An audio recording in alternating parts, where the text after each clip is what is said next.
tu parles de sexualité et de consentement, je me suis énervée samedi soir parce que le L publie un truc en disant ma bonne fille, pour le couple, il faut te sacrifier, écarte les cuisses, c'est ton mec, faut dire oui, même si t'as pas envie. Ils ont fait ça récemment, j'ai loupé le truc. Oui, oui, et cette culture du viol, alors je sais que c'est un truc Non, ouais, oui, bien sûr.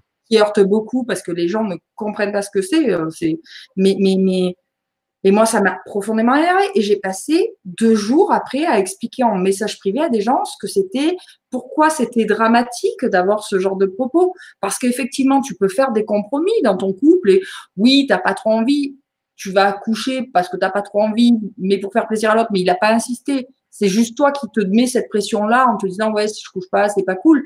Mais quand l'autre, il est là et qu'il te fait du chantage affectif en te disant, mais tu m'aimes plus, pourquoi tu veux pas coucher avec moi, ou t'imposer une pratique, c'est du viol, qui dit pas son nom, ce sera jamais juridiquement du viol, on est d'accord. Peut-être que le conjoint, puisque c'est majoritairement des hommes, n'aura jamais conscience d'avoir forcé le consentement. Mais parce qu'il n'y a pas de définition de mon identité, de qui je suis, et que mon identité est niée, en fait.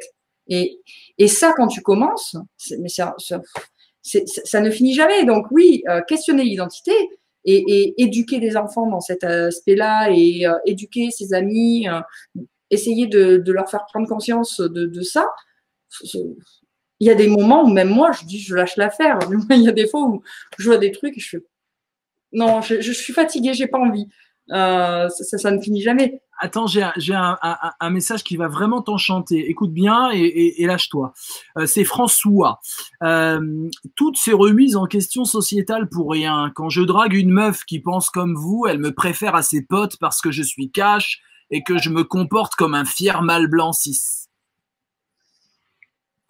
Ben, je pense que, alors je ne nie pas que peut-être vous avez fort succès avec une personne qui se dit comme moi, même si je pense qu'on n'est pas qu'un unique.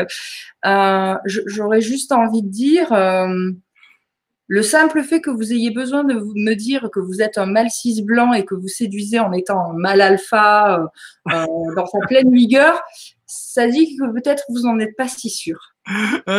T'es gentil. Hein. On aurait pu se défouler sur toi, François, mais je trouve qu'elle l'a fait avec élégance, Mélanie. T'es pas tombé sur la bonne chaîne, François, pour dire ce genre de conneries, mais c'est intéressant de le dire quand même. C'est toutes les bêtises un peu fascisantes. Ouais, je dis pas que François est fascisant, hein, mais c'est un peu ce truc-là des masculinistes qui revient en force, des Zemmour, hein.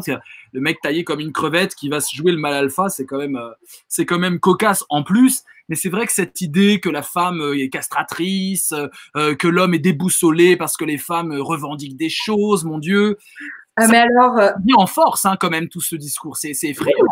pour le coup, il n'y a pas très longtemps, du moins avant le confinement, parce qu'il m'arrive de faire des conférences féministes avec des copains et des copines, et on avait une discussion, une conférence sur justement sexualité et féminisme, parce qu'il y a beaucoup d'idées reçues, genre moi l'insulte que je prends le plus souvent, notamment sur les réseaux sociaux, c'est mal baisé ou lesbienne, comme si lesbienne était une insulte, et comme si mal baiser était une insulte envers moi. À la limite, c'est plus une insulte envers mes partenaires que envers moi-même. Hein.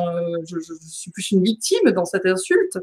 Et en fait, quand on discutait avec les garçons, parce qu'il y avait des garçons, ils disaient, mais au contraire, la sexualité dans des rapports féministes, entre guillemets, puisque pour moi, c'est au-delà du féminisme, c'est hyper génial.